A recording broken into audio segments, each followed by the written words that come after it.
Hello, everyone, and welcome to another episode of the Wise Decision Maker Show, where we help you make the wisest and most profitable decisions.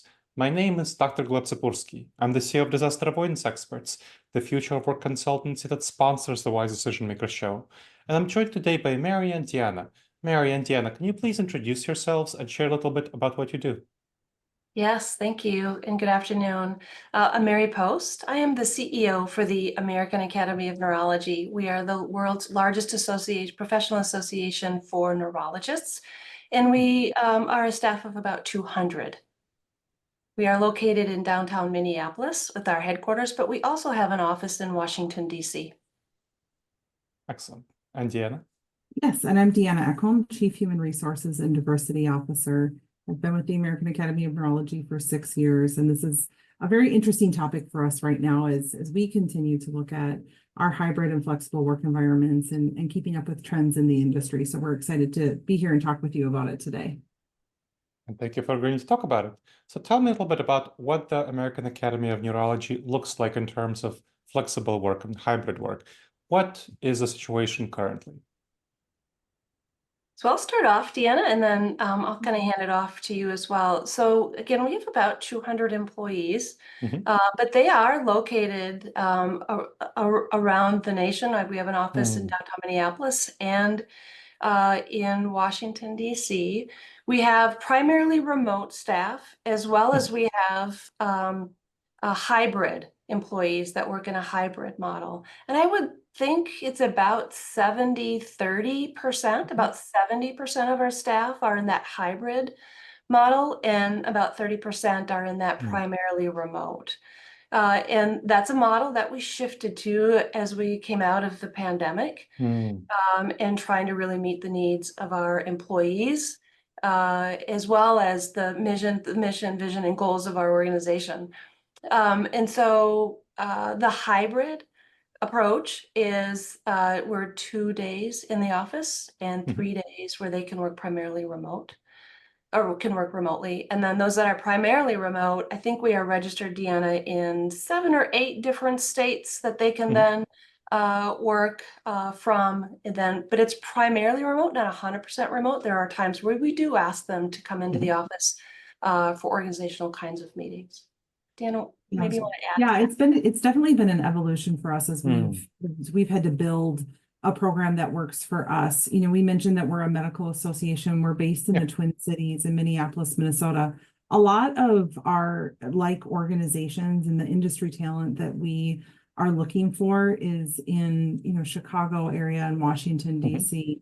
And so we've really had to look at how do we approach a staffing model that lets us reach the talent that we need specifically for our organization, but not lose sight of the culture that we've created. It's a really important culture for us and how we come together and when we come together. So it's really been an evolution for us over the last 4 years, a little bit of give and take as we're trying to meet what employees are desiring and what's best for us as an organization. So as Mary said, we do have employees in different states.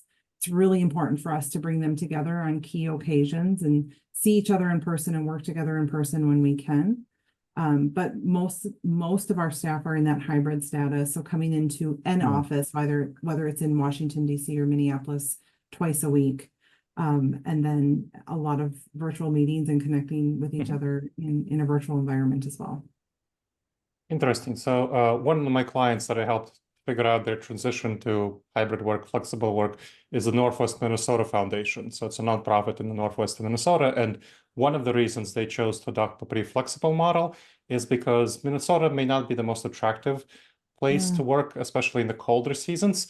And it also allows people to not go to the office when it's really cold. So they're pretty flexible. I'm curious if that informed your decision-making in any way, and then generally what you see as the benefits, the biggest benefits of this flexible approach. So some of the top benefits, I think, to this approach is really employee satisfaction and retention, right? Nowadays, to be competitive, we really need to consider these kinds of practices. And offering a flexible work options does enhance our employees' job satisfaction. It helps us reduce turnover rates. It helps us to attract top talent that we need.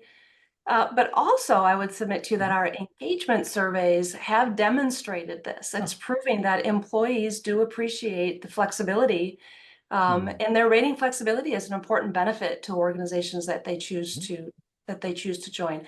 Another component of that, though, I want to say is culture and creating that culture of trust. It's an offering the flexible work arrangements is a sign and demonstrates supporting building a culture of trust with your employees. Very different from before the pandemic. You're 5 days a week, you're in the office. It's that old butts in seats or seats. Yeah, butts in seats idea. You really have to trust when you can't see your employee in front of you working, that they're being productive contributors. Work-life balance is another really important benefit. Our mission is brain health for all, and part of brain health is a good work-life balance. So we understand that flexibility for our employees is helping balance their professional and their personal lives. And then I would just submit agility and resilience. Yeah, we proved that during the pandemic, that flexible model, it works. And it helps with people adapting to the changing conditions. So we continue to plan, and for the unforeseen future, we envision the continuity and responsiveness to this kind of working environment being important for agility and resilience for our employees. Yeah, I would agree. Go ahead. Go ahead. Oh, I was going to say, I definitely agree with Mary on talent attraction and retention. We continue to see flexible options as a draw for both potential employees, but also something that's helping us retain our current staff. And as she mentioned, post-pandemic, there's this new expectation of that work-life balance. And so we're really trying to meet our employees in that expectation, as well as try to meet our business goals and kind of the continuity of how we do business, which is very much in person and serving our members and coming together and collaborating. You asked if kind of the draw to Minnesota or difficulty in getting people to relocate to Minnesota impacted our hybrid model. I would say to a certain degree, that we thought about talent in other areas and in allowing flexible work arrangements allowed us to tap into those different talent pools, more diverse talent pools than what we see in Minnesota. But it also has just given us an opportunity to think about people beyond the traditional work environment that may have caregiving responsibilities or disabilities that make a traditional work office setting challenging. So we really tried to build our model around flexibility, but continuing to meet the needs of the organization. And it's a hard balance to strike. Yeah. So an interesting thing that I noticed when I worked with a number of Northwest Minnesota Foundation, several other associations and nonprofits, is that there's often a tension between the staff and the board, where the staff are more willing to and interested in a flexible work model, but board members tend to be a little bit more old school. They have a little bit more difficulty accepting flexibility. I'm curious if that's something you run into, or if that's not been an issue for you. I don't, a little bit. I mean, it's come up early on in the transition back into the office. We have a beautiful headquarters office and actually a beautiful advocacy office in Washington, D.C. It's an asset to our organization. It's beautiful. We hold meetings there. Our board members come there, and it's engaging and dynamic when the staff and our members come together in that office. And so when they come and it's like, half full or a quarter full, it doesn't feel the same as what they maybe experienced before. So in that transition out of the pandemic and back into a more new norm in the office, it was a regular conversation I was having with the board members and what my expectation was in terms of the staff coming back into this beautiful office that we have. But it's less so now. I find that they have adjusted themselves. Our board members are physicians. They see patients. They have to be in the office, but they also have telehealth. In that transition now, telehealth and how they see patients has changed, and so they're adjusting as well to this new environment. So I have found together we have found this new normal in terms of how we balance these expectations. Interesting. Okay, so I'm glad to hear that that's something that you've worked on and that the board has come along with you, because I've definitely seen other folks have trouble with that. Now, talking about what you talked about some of the benefits and also how you got the board to come along with you. What about some of the challenges you've been seeing, the frustrations, the challenges? What do you see as the biggest headaches associated with flexible work? I'll speak to one, and then I'm going to hand it over to Deanna, because as our Chief Human Resources and Diversity Officer, she experiences it even more firsthand than I do. But I'm going to speak about company culture as a challenge and that alignment across leaders and how we lead and manage our staff with the expectations and accountability and how we are building and sustaining a strong company culture with flexible policies and the needs of employees around our policies and expectations. And just having clear and effective communication can be difficult across the different styles of leadership and expectations of the staff. And, you know, in a 200 employee organization, we're close and staff talk and experiences are shared. And so how do you balance that and maintain a strong expectation and culture without confusion and misalignment and frustration then that can come out of, well, what is the policy and what are the expectations? So just maturing into this new expectation and these policies and this culture and aligning ourselves with how we lead collectively is one of the challenges I would cite. And I bet that, you know, in terms of the alignment, it must be especially difficult to align people who are hybrid versus people who are fully remote. Yeah.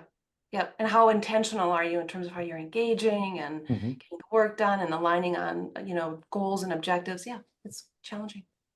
Yeah, I agree. I mean, I think it is that perception of fairness, as we've talked a little bit about, like, it's just been this constant evolution for us. There isn't one model that works for all. And we're trying to be very transparent with our staff that we're going to continue this conversation to find what works best for our staff, their expectations, and us as an organization and where we can come together.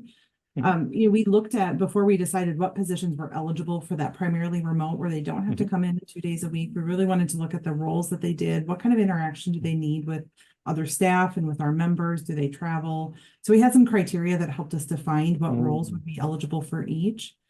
But we want to make sure that we continue that conversation and that we continue to evolve as the world continues to evolve.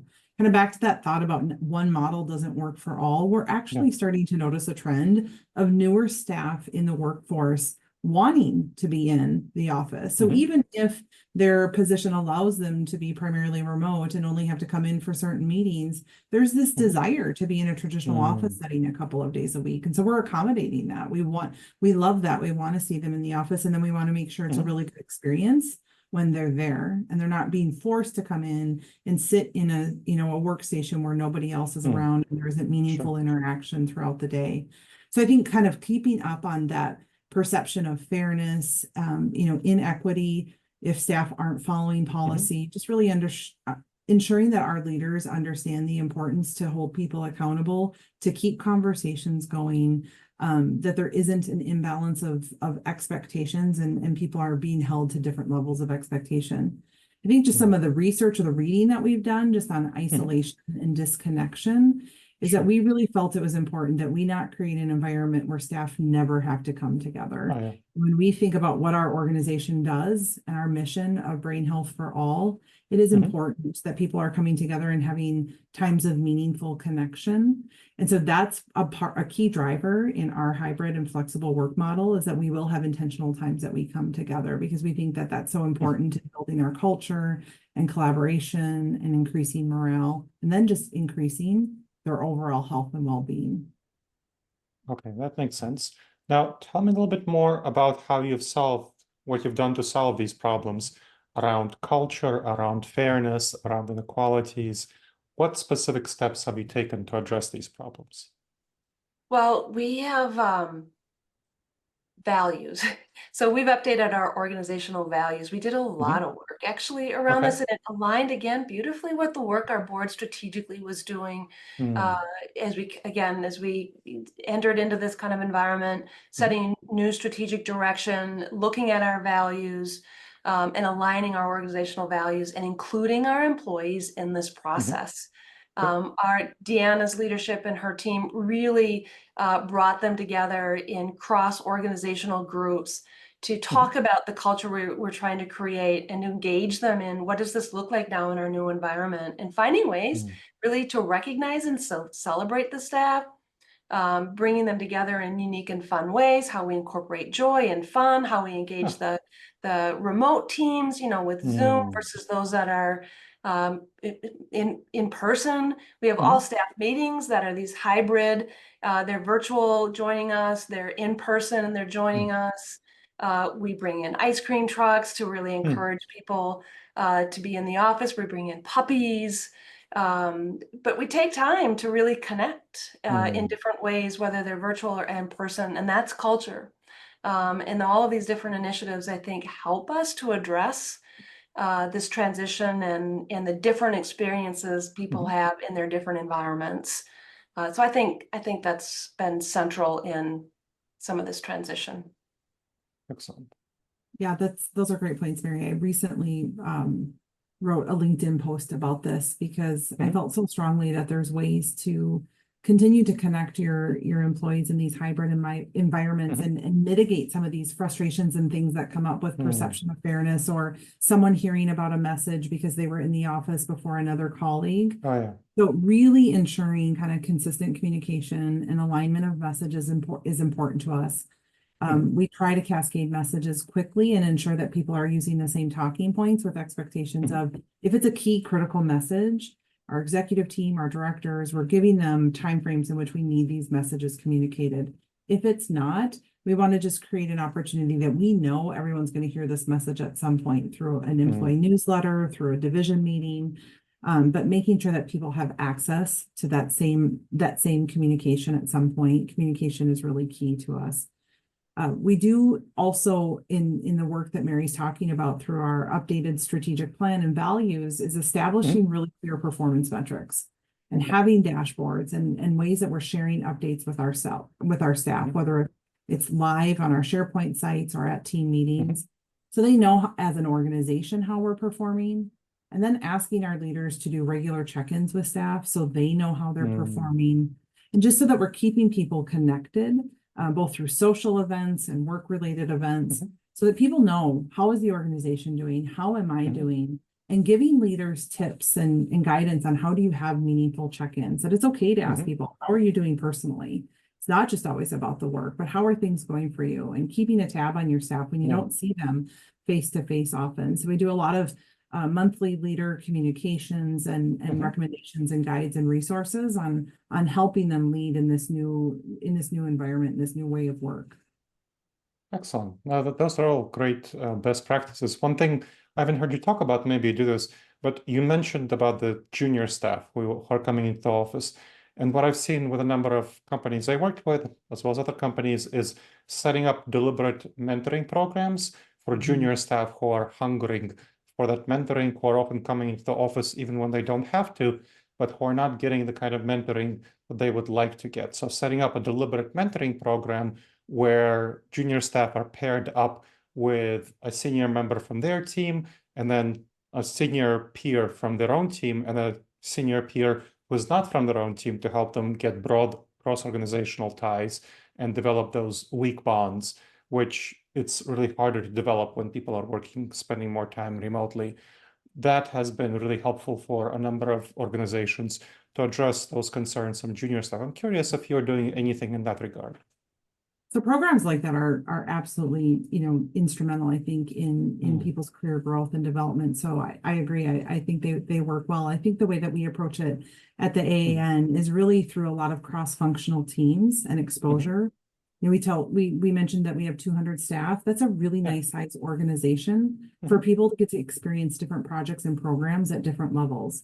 So a junior staff member could be sitting with a senior project manager or an executive team leader in a meeting and hearing firsthand what the organization's strategy is. We're looking for ideas, cross-sharing and cross-functional work together. So we've definitely approached it through some of those cross-functional teams. We also have an internship program that's growing and has been really strong, where we're seeing interns stay with us kind of more than that traditional summer internship. So we have year-long internship programs that really give employees and in these younger career individuals an opportunity to see what it's like to work in a professional setting in this organization and really have experience and exposure to many things that you wouldn't in maybe a larger organizations. We absolutely see a lot of value in that.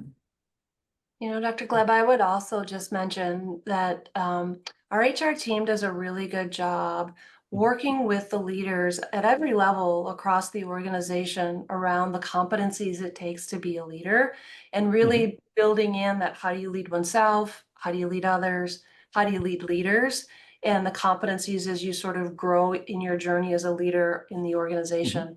And built within that is the competencies of how you're mentoring and coaching those that you're leading. And part of that includes this competency or the skill to be understanding you have employees that might be virtual, that might be in this flexible hybrid, and how are you holding them accountable? How are you engaging performance? How are you teaching them to be successful in this kind of environment? It's a process like anything, right? It's not always easy. It's kind of complicated, but in our model of how you become a leader and how you grow as a leader, we work really hard to develop those competencies with the staff, and we have incorporated this into that learning, and that's how you be a mentor, how you be a coach as a leader. So I would submit it's something we're still developing a little bit in our work as leaders, but very much on our radar, the importance of that mentoring coaching skill. Excellent. Now, as we finish up, what do you think will be the future of flexible work at AAN? I think it's here to stay. Now, I'm going to just admit a little bit. I've had to really work hard to embrace this flexible. I love our office. I love coming to work in the day and seeing and engaging with my team and my staff and the people that I'm leading. And I feel like I'm a better leader the better I know the teams that I'm leading, the staff that I'm leading. My judgment, my critical skills, thinking skills are better when I know the people I'm working with. And sometimes it's hard to get to know them at that level when they're all over the place. So I've had to really learn how to lead in this virtual environment, how to lead in this hybrid environment in a very different way. And I'm going to tell you, I'm still even on that curve of learning how to do this really well.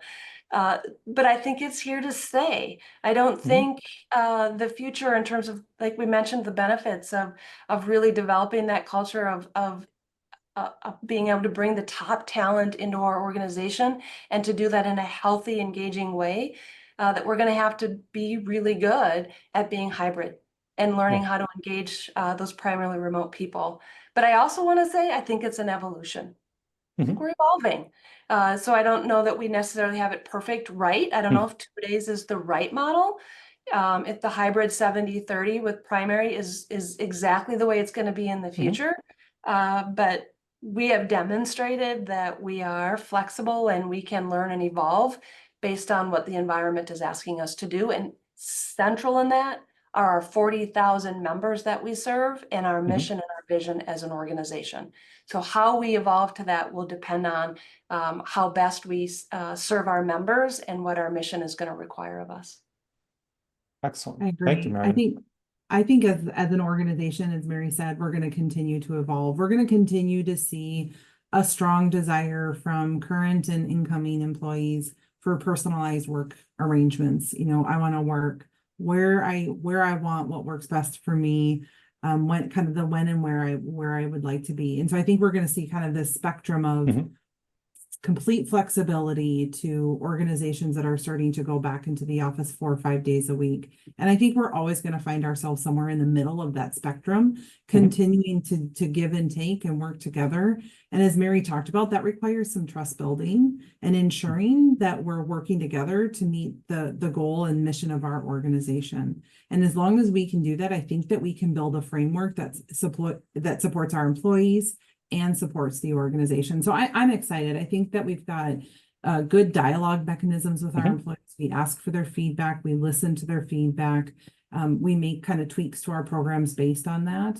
So I'm excited to see what the future holds as we continue to explore options that work for us. I think there's always going to be a tension here. with this, with flexible Sure. situations, because there's such unique needs and expectations around that. But I think that tension's a good one, and it keeps us candidly kind of honest in how we're thinking about it, how we're addressing it, and how we're evolving with it. Excellent. Well, thank you for sharing your expertise. It sounds like you're doing a lot of great stuff, and people are following along. Your staff are following along. You're getting your board along, which is always difficult for a nonprofit. Like I said, I've worked with a number that had difficulties, so I'm really glad to see that. Thank you for sharing your expertise. Thank you. Thanks for having us. And thank you to the audience for checking out another episode of the Wise Decision Maker Show. Please make sure to subscribe wherever you checked out the show and leave a review. It helps others discover the show, and it helps us improve the show.